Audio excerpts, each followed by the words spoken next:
Bismillahirrahmanirrahim. Alhamdulillahirabbil alamin. Allahumma shalli wa sallim ala sayyidina Muhammadin miftahi babi rahmatillah adada ma fi ilmillah salatan wa salaman daimaini bidawami mulkillah wa ala alihi wa sahbihi wa man walah wa man tabi'a sunnatahu wa qtada bihudah ila yaumil qiyamah amma ba'du. Saya hormati dan saya muliakan segenap para alim, para ulama, para tokoh agama, para asatidzah, para tuan guru, khususnya keluarga besar dari Majelis Babur Rahmah, dan semua yang menghadiri acara di siang hari ini. Mudah-mudahan kita semuanya selalu diberkahi oleh Allah Subhanahu wa taala. Amin Allahumma amin. Ibu-ibu yang dimuliakan Allah Subhanahu wa taala, alhamdulillah kumpul seperti ini, ngaji seperti ini, insyaallah itu akan menjadi babur rahmah, pintu rahmat untuk kita semuanya. Karena dalam hadis Nabi SAW, beliau pernah menyampaikan sesungguhnya Allah punya waktu-waktu yang istimewa, yang mana waktu istimewa ini memang dirahasiakan. Dan barang siapa yang mendapatkan waktu yang istimewa ini, maka orang tersebut akan beruntung dan gak akan celaka selamanya. Sa'adatan la yashqa ba'daha abadan. Akan beruntung dengan satu keberuntungan yang tidak akan celaka selama-lamanya. Dan di antara waktu istimewa di hari Rabu itu adalah hari Rabu antara zuhur sampai ke asar. Sekarang ini ya, ini waktu istimewa. Dulu Nabi SAW pernah beliau berdoa selama 3 hari, maka ketika itu tanda terkabulnya doa itu baru ketika hari Rabu antara zuhur dan asar. Banyak riwayat hadis seperti Abu Hurairah, ada sahabat-sahabat yang lainnya, itu mengkhususkan waktu antara zuhur dan asar untuk memperbanyak doa kepada Allah Subhanahu wa taala. Kenapa? Karena waktu zuhur antara waktu Rabu, ada waktu zuhur dan asar, itu waktu yang punya rahasia di sisi Allah Subhanahu wa taala. Masa ketika itu di dalam perang Ahzab, ketika itu Nabi Muhammad SAW itu berdoa, maka doa Nabi dikabulkan pas ketika hari Rabu antara zuhur dan asar, dan itu menjadi patokan dari para ulama. Setiap hari Rabu, zuhur dan asar mereka pasti nggak ada tidur siang, nggak ada aktivitas yang lain-lain. Hari Rabu antara zuhur dan asar mereka mengisi waktunya untuk beribadah, mendekatkan diri kepada Allah Subhanahu wa taala. Mudah-mudahan kita semuanya insyaallah yang punya hajat, insyaallah hajatnya dikabulkan sama Allah. Ini waktu istimewa hari Rabu antara zuhur dan asar, dan kita mengisi dengan kebaikan, kita mengisi dengan berzikir, kita mengisi dengan kajian ilmu agama, kita mengisi dengan mempelajari kehidupan orang-orang yang saleh. Karena itulah insyaallah semua yang kita harapkan, semua yang kita cita-citakan, semoga dikabulkan oleh Allah di waktu yang istimewa ini. Amin Allahumma amin. Ibu-ibu yang dimuliakan Allah Subhanahu wa taala, temanya menata niat, menata hati. Menata niat, menata hati. Jadi begini, urusan hati itu urusan paling vital sebenarnya. Imam Al-Ghazali dalam kitab Ihya, beliau pernah menyatakan ada 2 orang, salatnya sama, puasanya sama, bacaan Qur'annya sama, akan tetapi yang satu pahalanya hanya 1 batu kecil kerikil, yang satunya lagi pahalanya seperti gunung Uhud. Apa yang membedakan di antara kedua orang ini? Hatinya. Hatinya membedakan. Makanya penting bagi kita semuanya untuk belajar caranya menata hati. Dan nanti akan ada kisah-kisah, saya mau menyampaikan beberapa kisah kisah-kisah perempuan-perempuan istimewa yang dari kisah itu nanti akan kita ambil pelajaran untuk kita semuanya bisa menata hati.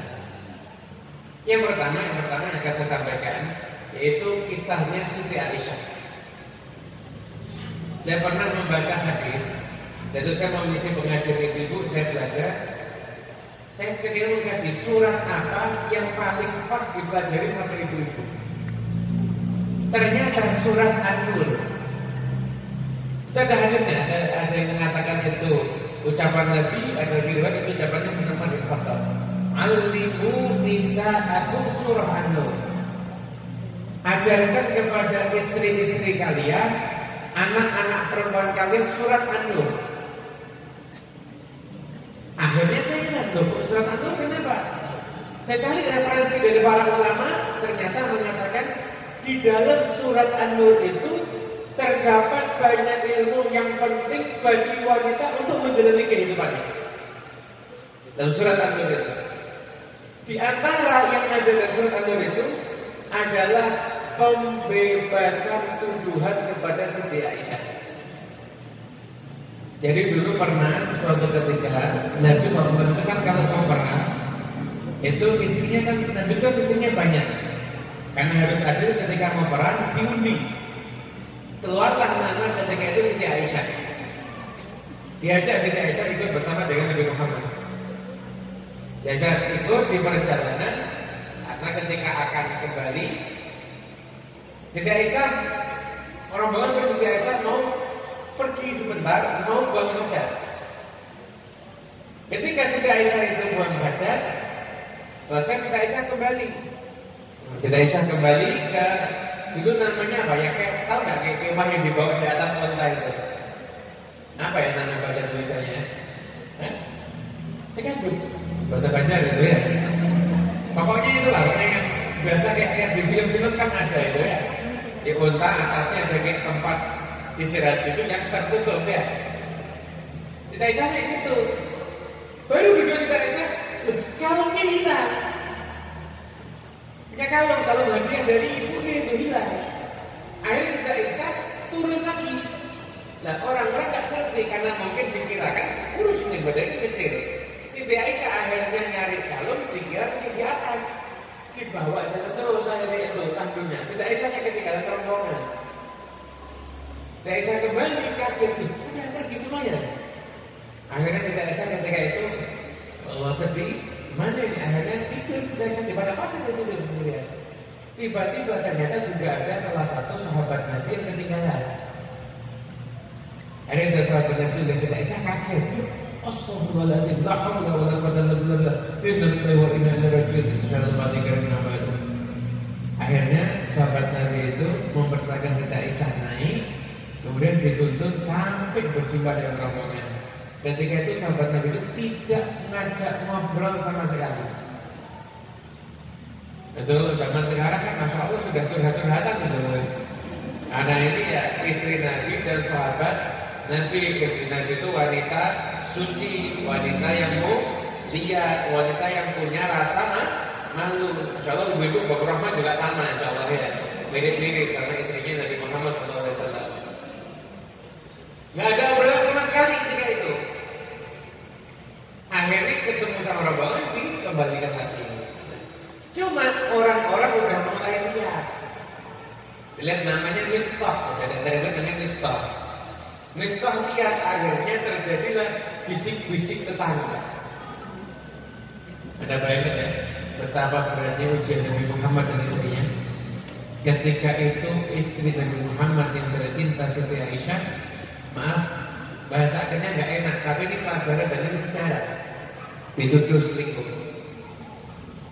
Saya sering menyampaikan dalam ceramah, masa lalu itu pelajaran, masa kini itu kenyataan, masa depan adalah harapan.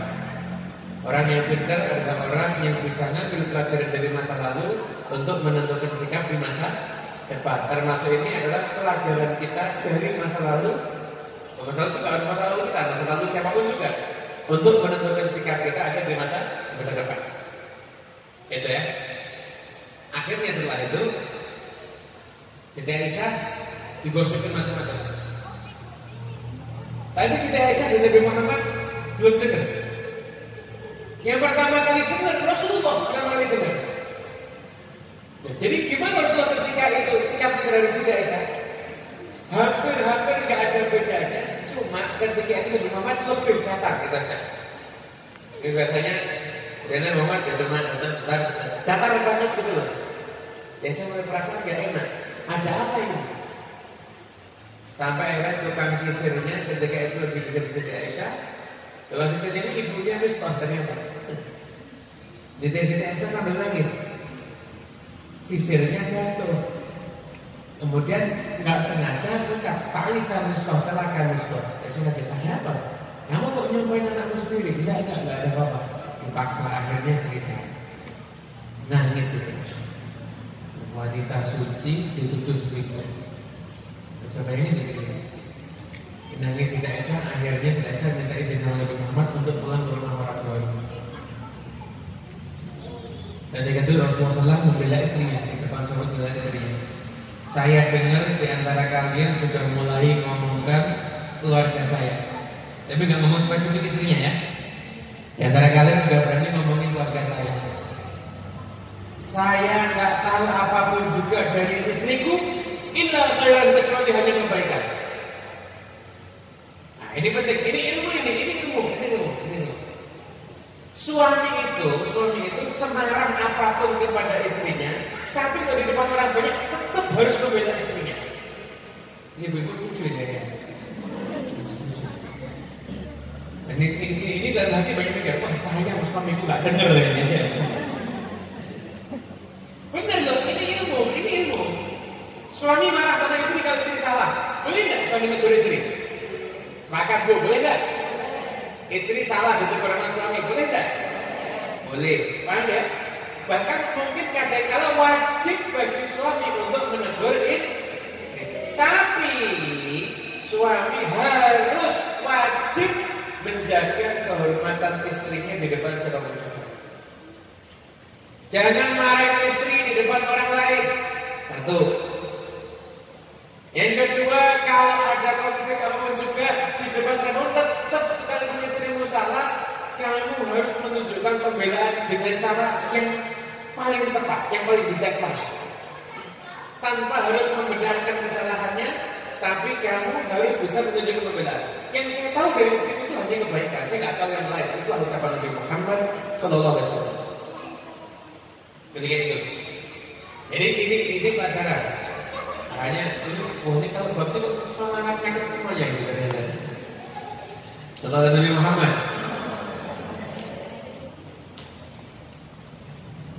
Jadi ketika itu apapun problemnya, silakan suami istri itu diurus, tapi secara internal. Jadi suami nggak boleh menghina istri atau tidak menjaga kehormatan istrinya, wajib. Begitu juga istri tidak boleh menghinakan suaminya. Jadi pahami ya? Siti Aisyah ketika itu pulang ke rumah orang tuanya untuk menenangkan diri, nangis Siti Aisyah. Senang Bakar As-Siddiq juga galau putrinya. Ada pesan bayangkan ya, istri Nabi dituduh selingkuh itu kan sakit hati luar biasa kan? Setelah itu Nabi Muhammad SAW mengatakan Aisyah, saya minta petunjuk kepada Allah Subhanahu Wa Taala. Ya ketika itu Nabi SAW ya jarang-jarang datang Siti Aisyah. Aisyah tiap malam nangis. Kalau dikatakan saya nangis pada Siti Aisyah sampai air mata saya kering. Bahkan hampir saya menangis darah. Karena udah gak ada air mata lagi ketika itu. Tapi Siti Aisyah tidak pernah mengeluh, tidak pernah mengatakan apapun juga kecuali berharap hanya kepada Allah. Setiap pagi saya berharap semoga dari malam Nabi Muhammad sudah dimimpiin dapat wahyu. Terus Allah memberitahu Nabi Muhammad supaya saya itu tidak salah. Sampai akhirnya turunlah surat An-Nur ayat 11 yang turunnya ayat itu membebaskan Siti Aisyah dari segala macam tuduhan yang tidak benar. Yang benar itu ada Siti Aisyah adalah wanita yang suci. Wanitanya yang suci. Masya Allah. Ketika turun itu senang ya Siti Aisyah luar biasa. Kenapa? Tidak ada satupun wanita yang dinyatakan ini wanita yang suci kecuali ada Siti Aisyah dalam Al-Quran.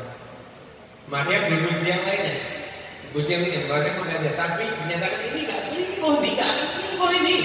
Siti Aisyah luar biasa, Siti Aisyah sangat luar biasa.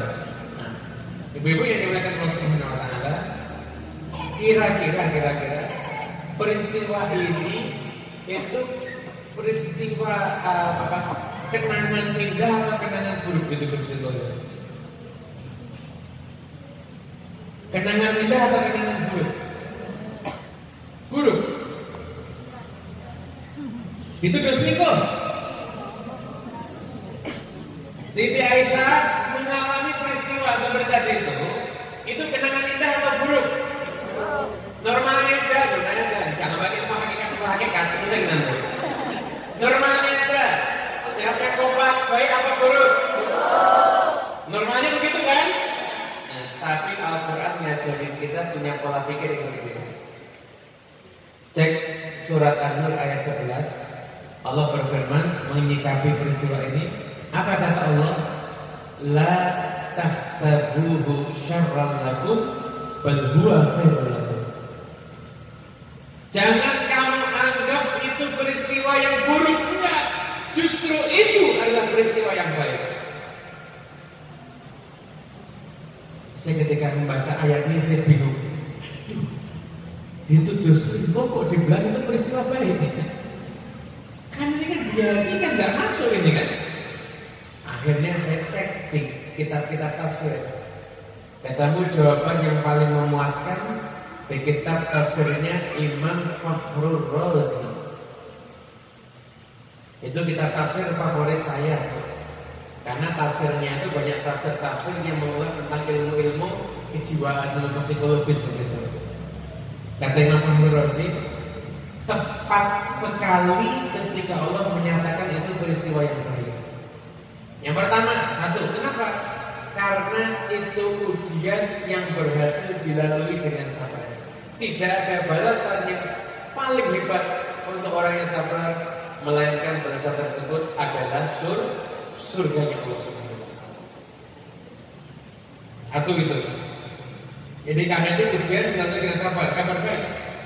Yang kedua, karena peristiwa itu akhirnya Siti Aisyah disebutkan beliau itu adalah wanita suci di Al-Quran.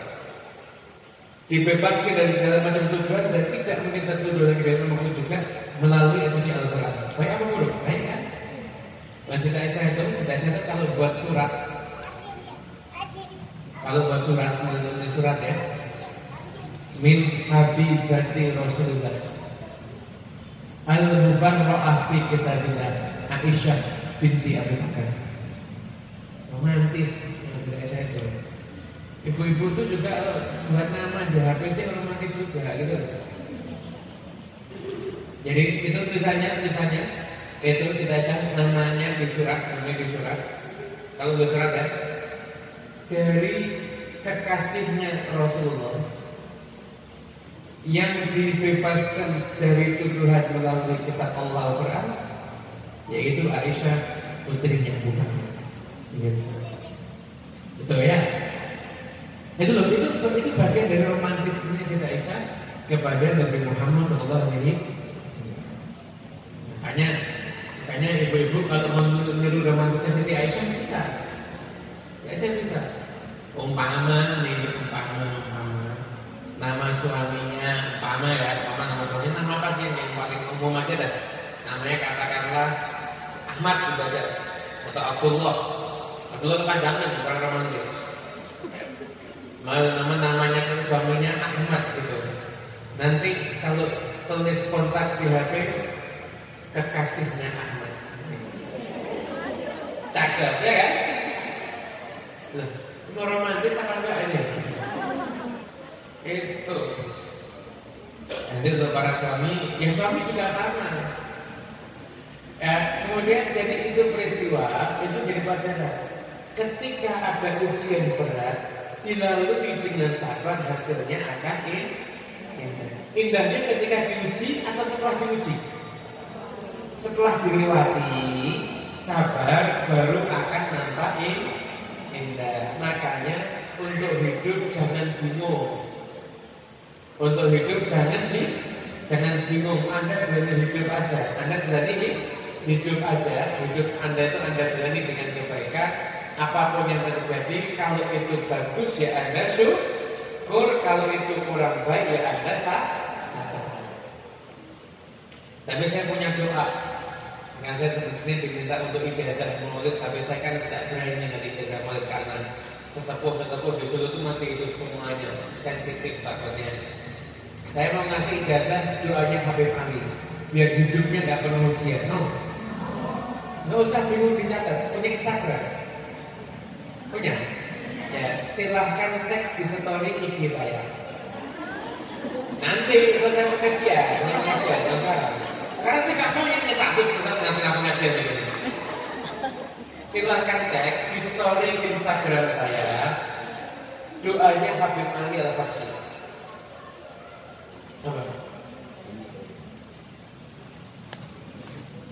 Oh ini doa penutup majelis ini. Doa penutup majelis. Lain lagi. Doanya pendek. Allahumma ja'alna min 'abidil ihsan la 'abidil imtihan.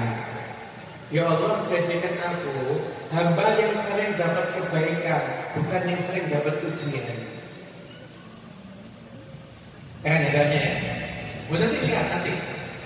Dan saya pulangnya saya nanti perjalanan dari sini, saya kan mau ke Panangki Amantai. Ini di jalan, saya masukkan di story Instagram saya. Instagramnya apa, Beb? Yang belum tahu tanya sama yang sudah tahu, itu aja. Udah tahu apa belum? Ada yang sudah, ada yang belum. Instagramnya Muhabsi 110. MUHHABSYI 110.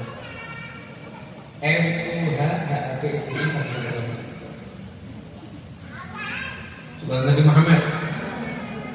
Nanti tinggal lihat aja ya, Nanti kalau mau di screenshot kan gampang aja, kalau screenshot kan gampang. Yang mau ambil sudah tua nggak punya HP, itu anaknya yang main HP itu. Itu doa. Jadi ujian itu nggak mungkin nggak ada kendaraan ujian tidak mungkin, pasti ada. Tapi gimana ketika ujian itu datang, kita ujian itu kecil tapi tidak derajatnya tinggi. Mana Allahumma ja'alna min 'abidil ihsan la 'abidil. Just cukup jami'an ya. Ingat semuanya. Itu kisah pertama, itu kisah pertama itu. Kisah yang kedua, ini jadi pelajaran dari kisah yang pertama apa? Kita menata hati. Ketika kita mendapatkan sesuatu yang buruk, maka yang kita lakukan adalah sabar. Ingat ya, sabar. Nanya Bu, pernah punya tetangga yang nyebelin atau teman yang nyebelin pernah nggak? Sering. Pernah apa sering? Punya tetangganya begini. Tiap hari fitnah kita. Dalam setahun sudah punya 360 koleksi fitnah kepada kita. Aman ya. Jahat. Kalau buat acara orang lain diundang kita enggak. Tiba-tiba dia datang ke rumah kita pinjam duit. Nanya nih kasih kan? Jujur. Kasih enggak? Kasih apa mikir? Itu kalau Anda sabar ya Anda kasih. Kenapa? Dia kan menghina kamu. Dia menghina saya, yang rugi siapa? Dia. Saya dirugikan apa? Anda kalau dihina orang dirugikan apa sih? Anda kalau difitnah orang Anda dirugikan apa? Dirugikan harga diri dan kehormatan. Salah. Anda nggak dirugikan apa-apa. Anda dirugikan apa-apa benar. Saya dulu pernah dengar kejadian kepada diri saya. Jadi ada orang mungkin punya komentar dari saya kurang bagus, saya disuruh klarifikasi. Saya bilang saya klarifikasi gunanya apa? orang itu memenjarakan saya, menurut saya itu malah satu hal yang bagus. Kenapa? Orang yang nggak suka sama saya, dia pasti akan percaya dengan jadi saya bagus kalau jauh aja siapa? Ngapain orang nggak usah sama kita dekat sama kita? Sekarang aja nyingkir yang jauh. Anda nggak perlu punya banyak teman, Anda cuma punya teman yang baik itu yang Anda perlukan. Bukan banyak teman, teman itu nggak manfaat kadang-kadang, malah namanya susah. Anda yang punya yang perlu Anda temukan itu teman yang manfaat, bukan banyak teman. Nggak ada manfaatnya. Jadi ketika itu ada orang saya nggak perlu jelasin. Yang nggak suka sama saya, dari awalnya nggak suka, dia akan percaya dan akan nyingkir. Bagus sekalian nyingkir, enak. Kalau dia saya yang nyingkirin kan nggak mungkin. Biarkan alam yang menyingkirkan dia. Orang yang suka sama saya, dia pasti akan menemukan cara untuk husnuzon kepada saya. Jadi saya tahu mana teman saya benar dan mana teman saya yang tidak. Ngapain bingung? Kecil loh urusan gitu. Berarti saya rugi apa saya diuntungkan? Salah itu belum lagi kalau saya sadar pahalanya ya Allah unlimited. Pahala orang sabar itu bighairi hisab, unlimited. Pahala orang yang sabar. Anda sholat Anda mungkin pahalanya masih limited edition. Puasa Anda masih limited edition. Ada di pengajian limited edition. Sabar unlimited. Jadi nggak ada yang dirugikan. Nggak ada yang dirugikan. Dan dirugikan sama sekali. Makanya tata hati Anda. Jadi pandanglah semua yang dari Allah dan kehidupan kita itu sudah baik. Cek. Pandanglah. Volumenya kayaknya lebih kecil kan ini. Tes 1 2. Tes 1 2. Bismillah. Pandanglah semua yang dari Allah dan kehidupan Anda itu adalah kebaikan. Selesai. Itu namanya menata hati. Gak usah punya benci sama siapapun juga. Saya diomongin baik, biarin. Saya dihina, biarin. Kenapa? Yang penting saya gak menghina dan gak ngomongin orang. Nabi Muhammad diomongin gak sama orang? Padahal sempurna gak? Nabi Muhammad aja diomongin, kalau kita pengen gak diomongin orang, mustahil. Anda akan menemukan, Anda nanti bakal ketemu dengan orang-orang yang setiap Anda berbuat baik, dia tetap berprasangka buruk. Ngeri ya? Anda akan ketemu dengan orang yang ketika Anda baik, dia masih menganggapnya Anda itu berbuat yang negatif. Anda bisa bayangin? Anda baik, tapi dia tetap berpikiran buruk kepada Anda. Umpama Anda datang pengajian awal, dia akan berpikiran buruk. Ini cuma mau cari muka, datang paling awal, ngapain? Kalau Anda terlambat karena Anda ada urusan, tapi tetap saya harus mengajar, saya pengen datang. Anda datang tapi terlambat, dia berprasangka buruk juga. Datang terlambat, nggak niat. Ada begitu. Jadi dia jangan bingung Anda ngurusin semua orang cocok sama Anda, nggak mungkin ada. Nggak mungkin terjadi. Orang semua senang sama Anda, memuji Anda, nggak mungkin terjadi. Jadi itu apa? Ya cerita aja. Yang mau senang silakan senang, yang mau benci silakan benci. EGP emang gue pikirin. Itu ilmunya begitu aja. Nggak apa-apa orang mau suka, nggak suka, yang penting Allah tetap suka, selesai. Yang namanya bahagia itu kalau kita dari hati bisa senang tanpa tergantung dengan apapun juga. Kalau kita dipuji orang baru bahagia, dikasih orang itu kita sedih, berarti kita nggak akan jadi orang yang bahagia. Pujian itu akan hilang, saja itu pasti akan datang. Makanya jalani hidup ya nyantai-nyantai saja. Pokoknya prinsipnya itu gampang. Hidup ini enak kalau dibuat enak, pusing kalau dibuat pusing. Jadi hidupnya dibuat enak aja ya. Kopi itu rasanya pahit ya. Tapi lebih nikmati pahitnya ternyata buat orang segar. Bener ya? Gula manis itu ternyata manis, tapi kebanyakan bisa buat orang sakit. Bener ya? Ayo kategori mana? Jadi apa yang nyantai? Nyantai aja. Dan hidup apa adanya nyantai. Itu yang menjadikan kita jadi orang yang hidupnya senang ada di dunia. Dapat yang gak enak, sabar. Terus semoga gak dapat yang gak enak, sabar. Dapatnya yang enak. Lagi sudah ngomongin doa kan? Allah maj'alna min abidil ihsan la abidil intiqam. Ya Allah, jadikan kami hamba-Mu yang sering dapat kebaikan, bukan yang sering mendapatkan ujian. Gitu ya. Sallallahu Nabi Muhammad. Pelajaran yang kedua, Habib Ali Al-Habsyi. Syaikhul Walid Subdurrah itu punya istri yang salihah. Nama istrinya Hababah Fatimah. Marganya Maula Silah. Nama istrinya Pak. Habib Ali ketika istrinya meninggal dunia, Habib Ali mengatakan di depan orang banyak, saya ridho kepada istri saya. 40 tahun dia tinggal sama saya, tidak pernah sedikit pun melukai perasaan saya. Dia nggak pernah mengatakan capek kalau urusan melayani saya, melayani tamu-tamu saya, dan melayani santri-santri saya semua. Dia nggak pernah menganggap dirinya itu istri. Dia itu selalu menganggap dirinya itu seperti pelayan.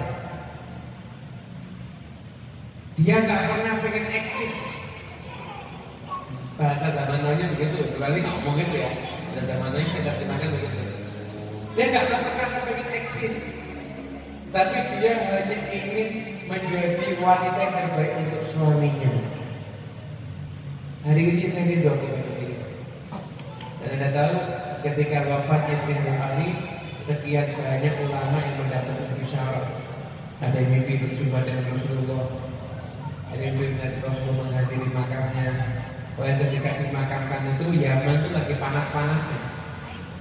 Ustaz Hilman ini tahu nih panasnya Yaman. Nah, Yaman itu udah lagi panas-panasnya ini di normalnya nggak ada asli.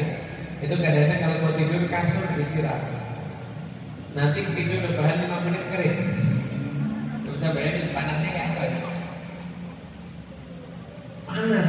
Ketika itu istri Habib Ali itu meninggal, maka ketika itu semua dari proses keluar jenazah dari rumah sampai dimakamkan itu mendung, gak ada panas sama sekali. Gak ada panas sama sekali. Habib Ali ini istri adalah orang yang mulia. Kenapa istri Habib Ali itu mulia? Karena menata niat dan menata hati. Saya ingin menjadi yang terbaik untuk suami saya. Prestasi seorang istri itu bukan di luar rumah tangganya, tapi prestasi istri itu di dalam rumah tangga. Nanya, ini sebelum ada nanya, saya juga mau jawab. Saya tahu nanti pasti ada yang bertanya, Habib kalau suaminya nyebelin gimana? Saya tahu nanti pasti akan ada pertanyaan. Saya udah paham ya. Kalau suami yang nyebelin gimana? Kalau suamimu semakin nyebelin, berarti ridho Allah semakin mudah kamu dapat. Semakin cepat kamu dapat. Kenapa? Karena ujiannya sangat berat. Tapi kalau suamimu baik-baik saja, dia wajar. Masa suaminya baik, Anda nggak baik. Justru ketika suami Anda bersikap kurang baik, tapi Anda tetap baik, itulah yang menjadikan Anda menjadi orang yang mulia di sisi Allah Subhanahu wa Ta'ala. Ada satu orang ibu-ibu, dia udah gak kuat curhat sama saya. Tapi curhatnya belum syariat boleh ya. Nah, jadi jangan tuh dari minta curhat sama saya semuanya. Gak mau, saya gak melayani curhat. Ini karena berhubung ada hubungan keluarga aja. Curhat. Ustaz, saya gak kuat sama suami saya. Kenapa? Dia gak kerja. Yang kerja itu tiap hari saya. Dan dia cuma minta duit. Cuma minta duit. Dan ini suami tidak ada romantis-romantisnya sama sekali. Istri itu kan senang kalau dibantu sama suami itu, dia tidak ada romantisnya sama sekali.